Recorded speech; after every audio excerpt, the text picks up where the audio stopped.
আর কিছুদিন পরেই রমজানকে সবাই বরণ করে নেবে প্রত্যেকটা মুসলিমের ঘরে। আর এই রমজান মাসে আমাদের গৃহিণীদের অনেকটা চাপ পড়ে যায়।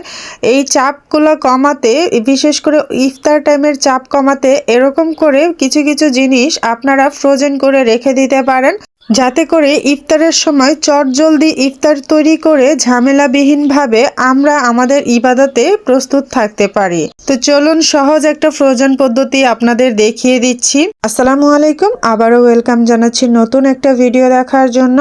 আজকে আমি যে রেসিপিটা তৈরি করব তার জন্য একটা পুর তৈরি করে নিচ্ছি। আর এখানে পুরটা আমি কিছুটা তেল দিয়ে দিয়েছি, এক মুঠো পেঁয়াজ আর সাথে 3-4টা কাঁচামরিচ ফালি দিয়ে এটাকে ভালো করে ভাজা করে নেব। আপনারা চাইলে কিন্তু এখানে কাঁচামরিচটা আর একটু বাড়িয়ে দিতে পারেন। আর রমজান মাসে একটু ঝাল একটু কম খেলেই ভালো হয়। তো যেহেতু রমজানের জন্য এটা ফ্রোজেন করে রাখবো, মানে সংরক্ষণ করে রাখবো, সেই ক্ষেত্রে আমি একটু ঝালের পরিমাণটা কম দিয়েছি। তো এখানে আমি 3 ধরনের সবজি নিয়েছি, গাজর, আলু আর ক্যাপসিকাম। সব কিছুই আমি গ্রেটারে গ্রেট করে নিয়েছি। এটাকে খুব বেশিক্ষণ রান্না করব না, খুব বেশি হলে 5 থেকে 6 মিনিটের জন্য রান্না করব। এটাকে 70% সেদ্ধ হলে নামিয়ে নেব, কারণ এটা কিন্তু পরবর্তীতে আবার ভাজা হবে। সেই কারণে এটা কিন্তু একদম পুরোপুরি ভাজা করব না, মানে পুরোপুরি রান্না করব না। 70% হলে আমি এটাকে নামিয়ে নেব। তো এগুলো ভালো করে মিক্স করে নিচ্ছি, ভালো করে মিক্স করে নেড়েচেড়ে আমি এগুলো মিশিয়ে নিচ্ছি। আর এখানে কিন্তু আলাদা এক্সট্রা বেশি কিছুই ইউজ করব না, শুধু লবণ আর একটা ম্যাজিক মশলা এখানে ব্যবহার করছি। সারাদিন রোজা রাখার পর চেষ্টা করবেন হালকা খাবার খাওয়ার জন্য, বিশেষ করে মশলাদার খাবার কম খাওয়ার জন্য, এতে করে স্বাস্থ্যের জন্য খুবই উপকার হবে। তো এখানে আমি খুব বেশি না, অল্প মশলা দিয়েই তৈরি করছি। আর এখানে সামান্য চিলি ফ্লেক্স দিয়ে দিয়েছি, 1/2 চা চামচের মতো হবে। তো সব কিছু দিয়ে আমি নেড়ে মিশে ভালো করে ভাজা করে নেব। আর এর মধ্যে কিন্তু আমি একেবারেই পানি ব্যবহার করব না। সবজির যেই পানি বা তেল আছে এর মধ্যে এটা ভাজা ভাজা হয়ে যাবে, বিন্দু পরিমাণও আমি পানি ব্যবহার করব না। এটাকে এখন ঢাকা দিয়ে রেখে দেব 2 মিনিটের জন্য। 2 মিনিট পর এটাকে আমি উল্টে দেব। আর এটা কিন্তু আমার একদমই ভাজা হয়ে গেছে, আমি এবার নামিয়ে নেব। কারণ এটা 70% রান্না করব, পুরোপুরি রান্না করব না। কারণ এটা যখন আমি নাস্তাটা তৈরি করব, এটা কিন্তু ডিপ ফ্রাই করা হবে, তখন কিন্তু এটা আবার সেদ্ধ হবে। তো এরকমটাই বেস্ট।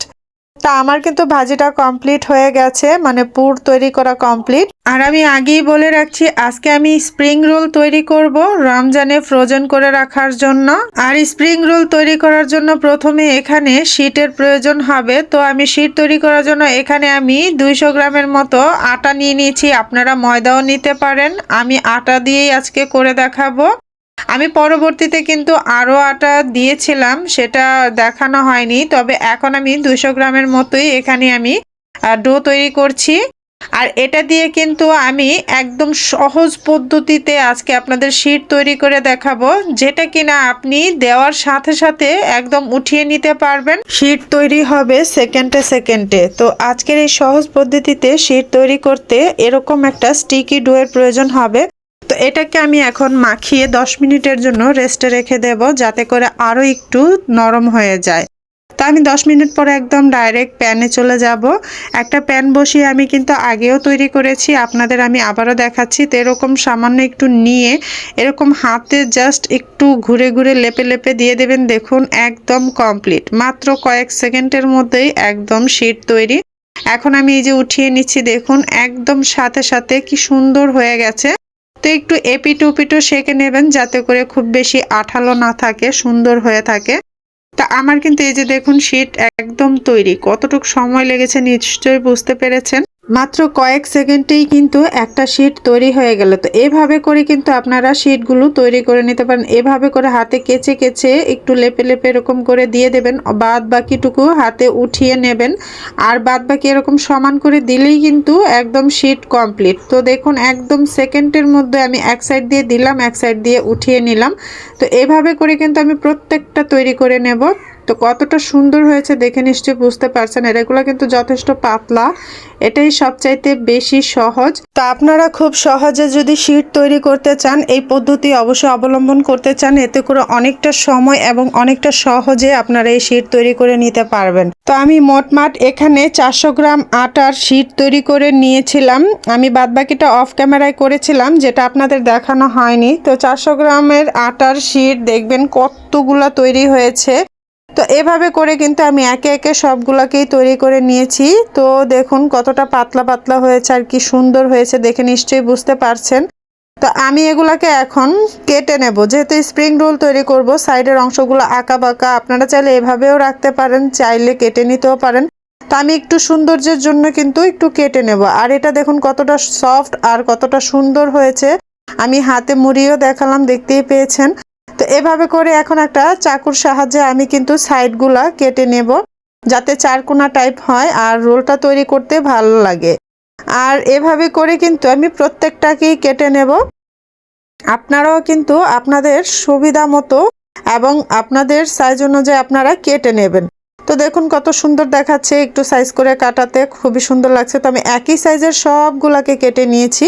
এখানে 400 গ্রাম আটা দিয়ে আমার মোট 19টা শীট তৈরি হয়েছে, মানে 19টা স্প্রিং রোল তৈরি হবে। তো দেখতেই পাচ্ছেন কতটা সুন্দর। তো এখন চলে যাচ্ছি স্প্রিং রোল তৈরি করার জন্য। তো যেই পুরটা রেডি করে রেখেছি সেটাকে এভাবে দিয়ে দিচ্ছি, আপনার যতটুকু প্রয়োজন ততটুকু দিয়ে এভাবে করে দুই সাইড মুড়িয়ে দেবেন আর এক অংশে একটু আটাগুলা সিল করার জন্য লাগিয়ে দেবেন। তো এভাবে করে কিন্তু এই যে সুন্দর করে দুইটা অংশ ধরে আপনারা এটাকে রোল করবেন। যতটা সুন্দর করে করবেন ততটা সুন্দর একদম গোল হবে, মানে সুন্দর করে স্প্রিং রোলটা তৈরি হয়ে যাবে। তো দেখুন এই যে কি সুন্দর করে দিয়ে দিয়েছি। আর এই জায়গাটায় কিন্তু অবশ্যই মুখের সাইডটা একটু আটাগুলা বেশি লাগিয়ে দেবেন, যাতে করে এটা ছুটে না যায়। তো এভাবে এই যে একটা তৈরি করে আরেকটা করছি, দেখুন কতটা সহজ আর কতটা সুন্দর রোল তৈরি হয়ে যাচ্ছে।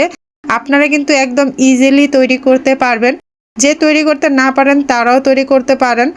আর এই রমজানে কিন্তু আমাদের গৃহিণীদের অনেক ব্যস্ততা থাকে, বিশেষ করে ইফতারের ঝামেলাটা নিয়ে। তো গৃহিণীদের ঝামেলা কমাতে এই রমজানটাকে একটু সহজভাবে নিজেদের ইবাদতে সময় বের করে নিতে এরকম করে কিন্তু আপনারা এই রেসিপিগুলা তৈরি করে নিতে পারেন। বিভিন্ন ধরনের রেসিপিগুলা আপনারা এরকম ফ্রোজেন করে রেখে দিতে পারেন, যাতে করে ইফতারের সময় ঝটপট ইফতার তৈরি করে আপনারা আপনাদের ইবাদতের জন্য প্রস্তুত থাকতে পারেন। কারণ রোজা তো থাকতেই হবে, পাশাপাশি কিন্তু সালাত আদায় করতে হবে। সালাত আদায় না করলে কিন্তু রোজার কোনো মানে নেই।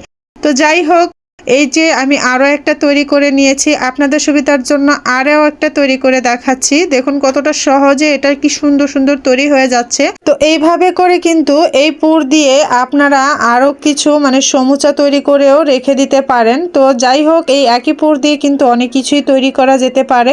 তা আপনারা সময় বাঁচাতে, ইফতারের সময় বাঁচাতে কিন্তু এরকম সুন্দর সুন্দর করে রেসিপি করে রেখে দিতে পারেন। তো দেখুন এখানে আমার প্রায় 19টা রোল তৈরি হয়ে গেছে। এই 19টা রোল আমি কিন্তু এগুলা রেখে দেব। আমি আরও অনেক কিছু ফ্রোজেন করে রাখবো, তো অল্প অল্প করে সব কিছুই রেখে দেব। আর এগুলো অল্প অল্প করে ভাজা করলেই কিন্তু যথেষ্ট।